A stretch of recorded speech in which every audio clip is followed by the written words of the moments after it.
Welcome back. All right, so I've alluded to this. Now I'm going to straight up address it. The Sniper Wolf Jax Films saga has taken a turn. I'll be interested to see how he responds to this. So YouTube has temporarily suspended monetization to her channel. I think there's some conditions. I think an apology was one of the conditions. And she's come out with a long apology, which has some semicolons that were completely unnecessary, and just the overall composition of it. Anyways, it's one of those things I've noticed with the generation below mine. I don't talk a lot about generations, but because of the way we communicate changing, the way that people write now is completely different. And so again, it is just something that gives a guy like me a headache, but for somebody in that age range, that's fine. It's fine. So Sniper Wolf apologizes, and again, it looks disingenuous because she apologizes when her monetization gets suspended. You know, when a kid gets in trouble in school for punching you and they come over, sorry. I'm sorry. Can I go? I'm sorry. And then the next day they're like, I'm going to punch you so much harder next time, you're not going to be able to tell anybody. You're going to have a broken jaw. Like, that's what went through my mind when I was reading this apology was, man, she's got to be mad. Like, because she's been making jokes about it. She's been sort of like, hypersensitive. I'm not doxing them. Yeah, you send out a picture to the front of somebody's house, you're doxing them. That is absolutely what it is. There is nobody on YouTube that does not know what doxing is, who's a creator, because we've watched that drama. Now, for me, I keep an eye on drama like this because when advertisers catch wind of such drama, they can say, I think I want to pull my money off that platform and send the money somewhere else.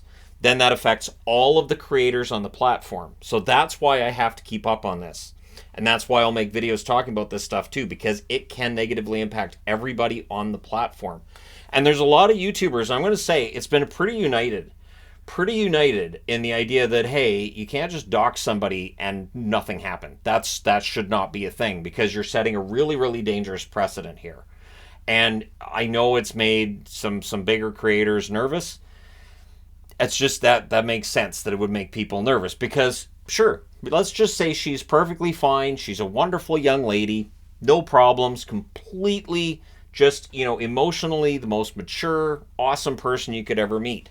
But we don't know if her 5 million plus followers on Instagram are quite so understanding and sweet and kind. We also don't know whether or not, seeing his house, they might be like, I'll go down there. I'll talk to him. And so you're ending up in a situation where it can get a lot worse. Now, YouTube initially, and it was a frontline agent that said, whatever you do off the platform doesn't have any influence on your channel and how its monetization works. I really feel like that frontline agent didn't know what they were talking about. And I say that because I've had that experience with frontline agents where they tell me something, because I've had problems with YouTube, and I've been like, well, that's not true. And I mean frontline. So I'm talking about like when you have your internet goes down and you call that phone number, you're not getting somebody who actually is able to necessarily fix it. Sure, they might be able to fix it, but in all likelihood, I remember one time I called, so I had Shaw way back when. I don't have Shaw anymore. We have TELUS for our internet, and part of the reason is because I would call Shaw, and I would call Shaw and say, just want you guys to know there's an outage. I wouldn't even say, my internet's not working, my cable's not working. I would just say, I am calling to report an outage. Because our cable would go down, our neighbor's cable would go down. We knew people across the way, their cable would go down, their internet, and we'd be like, oh, and so I'd call them. I was like, because the sooner that Shaw knows, the sooner they send a tech out to fix it. The sooner whoever's doing what that broke it turns whatever off that broke it to fix it.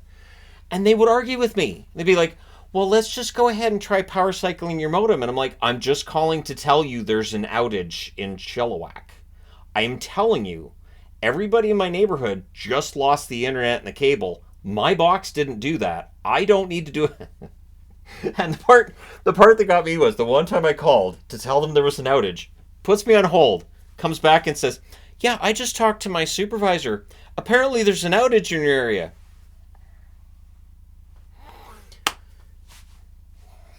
You don't say. So when somebody from YouTube who's on the front line says, no, I don't necessarily take that as gospel. Now, I have a contact at YouTube because my main channel is bigger. So technically, she can help me with this channel as well. She really doesn't. This channel is much smaller. It does not generate the kind of revenue that the other one does. So there's not anywhere near as much discussion of whatever goes on the entertainment guys there is with the hockey guy. That's just how it works. So YouTube has come out and temporarily suspended monetization, I think in part because that agent's response got out there and YouTubers went, wait, we can do whatever we want on any other platform and not lose our channel or not lose monetization? That seems kind of weird. And it also is not a thing. It's just not.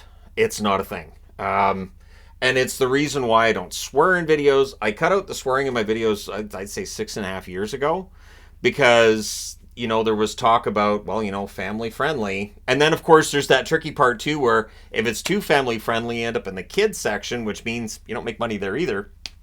So there's that fine line. I don't think I make kids videos. I don't think that's a thing. I don't think kids are caring about the business side of the National Hockey League.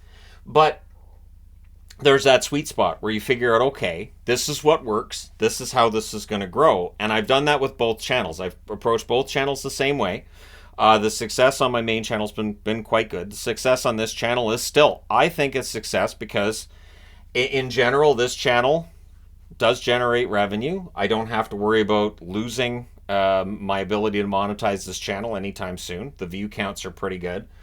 So it's worked. But when I see YouTube saying that the behavior on both sides isn't what they want on YouTube, I'm kind of confused because I'm not sure what Jack did specifically here. He didn't say go get her. He didn't. I know when my channel started up and there's always those battles between channels that I made it quite clear early on. I don't do any of that. I really don't. There were times where people would try to create drama with another channel, and I would just directly message the person on the other channel and say, just so you know, there's drama that people are trying to create. It's not me. So if there's any problem, contact me. I'll let you know. And I made it clear, too, that anybody that I found out was, trashing another channel and saying, oh, Shannon's channel's much better, I'd ban them. I'm like, I'm not putting up with this. This is not, you want to go to another channel and say, well, I don't enjoy this channel as much. I get it. But if you're just going to go over and trash other channels, that is not something that I wanted associated with my brand. So, and I didn't see Jack doing that either. I didn't see him saying, go over there and start going after her. Now, on her videos that she's been posting since this, very perky. I did leave a comment as the hockey guy yesterday on a video saying I couldn't be that perky if I had just doxed somebody. But, it's just because at the time she was still like, I don't know what doxing is. And I cannot believe that a 30-year-old woman who's been on this platform and has 34 million subscribers has been doing videos for, 7 years? That she doesn't know what doxing is. 7, 9, 10 years, however long she's been on the platform. She knows. It's just one of those things where it's like, yeah, you know. You'd have to be trying not to find out what doxing is. It's like getting to grade 12 math and going, well, I never, ever, ever learned the multiplication tables. Yeah, you did. So I don't like YouTube saying that there's behavior on both sides because the both sidesism is just insane, right? It is taking the heat off of what is basically the cash cow, thus the dollar signs here. When you have 34 million subscribers and you get every one of your videos basically guaranteed over 1 million views, close to anyways, I looked through her channel, almost everything gets over 1 million views, you're going to be popular. You're going to be very popular, especially if you're getting those mid-roll ads. You're going over 8 minutes. You're going to be quite popular with the platform. So the platform gets almost half of the money generated. So it doesn't make any sense for YouTube to just get rid of that cash cow. But at the same time, they need to do something, I guess. And I guess in this case, they decided, here's what we're going to do. And the thing with this is we don't know the length of time that she's not going to be monetized. And we don't know if she gets her monetization right back after she's posted her apology. Ironically, not on this platform. Ironically, they announced, I'm just thinking of this, it just clicked. Ironically, they announced her demonetization on another platform. 2023's drunk, isn't it? Anyways, so yeah, the whole situation's been ugly. I noticed Jack hasn't posted, or Jack's Films, the channel hasn't posted since the doxing drama, other than to say, they were doxed. Um, I would be in a position where I would at least consider getting a lawyer and looking at the situation.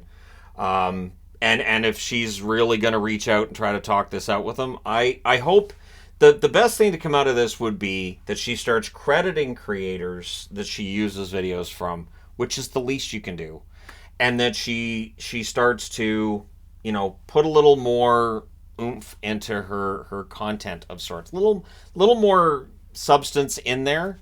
Which again, if you haven't watched, so there's Jack's Films and then there's JJ Jack's Films or JJ Jack's Films. There's some stuff in there that he talks about that I think it would just, since she's been called out on it and since it's obvious this is going on, it just makes sense for her to change her content and how she does things. She won't lose any subscribers that way either. Honestly, if she comes out of this and says, you know what, I'm going to credit every single user, just at the start of a TikTok, say, this TikTok is from Bill Smith. He apparently lives in Wyoming, and here's this great TikTok from him. Let's watch. She will gain subscribers, and it silences virtually all the critics. Virtually all of them. And if there's thoughtful discussion for videos and not so much shaky cam. I cannot stand shaky cam. I cannot stand quick cuts. I cannot stand just some of the effects people put on videos. Why? So I understand that, for some in the audience, like, oh, that just makes it so much better. I prefer without. I just prefer without. I really do. I can't see myself doing a video and saying, I think I need to desaturate this part. I can't. And I'm not saying that it's wrong to do that. Just for me personally, it's not my kind of content. Just like the content I produce isn't for everybody either. I've had a run-in or two with people on YouTube that surprised people at the time. And I'm certainly not looking for any kind of an argument here either. My advice to her would just be, okay, so you get your apology in, you do what you got to do to get your monetization back, and then just work on providing the best content you can. And I don't know, at age 30, give credit. Give credit. Realize that there's people that are putting this content out there that you are using and you are making millions and millions and millions of dollars on. Giving credit seems like the smallest thing you can do, right?